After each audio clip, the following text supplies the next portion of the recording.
प्रभु यीशु मसीह के मधुर और मीठे नाम में आज दिनांक 29 अगस्त दिन शुक्रवार को आप सब श्रोताओं का हम स्वागत करते हैं।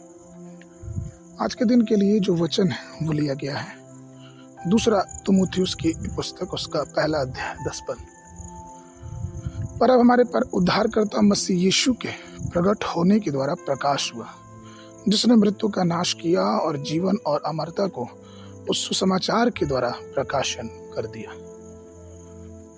प्रियो, आज का विषय है परमेश्वर की उपस्थिति। परमेश्वर की उपस्थिति हम सबको मधुरता, अनुग्रह, कृपा, भलाई और उसकी महिमा से घिरे रखता है। यह पृथ्वी पर दिया हुआ परमेश्वर का सबसे बड़ा अनुग्रह या फिर यूं कहें कि आशीष है। ईश्वरीय उपस्थिति में जो आनंद और जो शक्ति या फिर सामर्थ्य का एहसास होता है वो किसी वस्तुओं से तुलना नहीं किया जा सकता। यहाँ तक कि जो प्रतिज्ञा प्रभु यीशु मसीह ने हमारे लिए किया है कि मैं तुम्हें कभी ना छोड़ूंगा और ना कभी त्यागूंगा, यह एक अनमोल वादा है और यह वादा कभी भूलने का नहीं। यह वादा पूर्ण होगा। यशायाह 43 उसका 2 पद कहता है कि जब तू जल में से होकर जाए तब मैं तेरे संग रहूंगा, और जब तू नदियों में से होकर चले तब वे तुझे डुबा ना सकेंगी।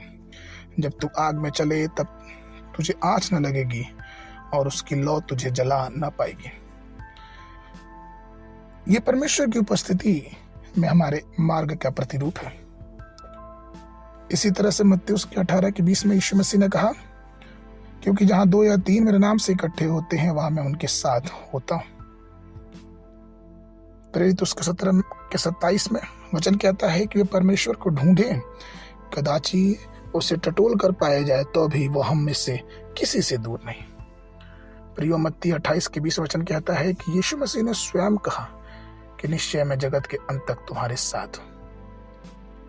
बहुत से लोग परमेश्वर की उपस्थिति की खोज नहीं करते, वे उसकी इच्छा को जानने की कोशिश नहीं करते और परमेश्वर की उपस्थिति को नजरअंदाज करते हैं। लेकिन परमेश्वर दयालु है।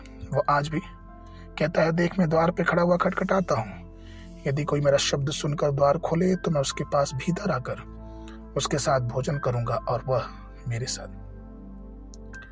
परमेश्वर के प्रिय लोगों, वह द्वार पर है और वो हम सबके साथ रहना चाहता है।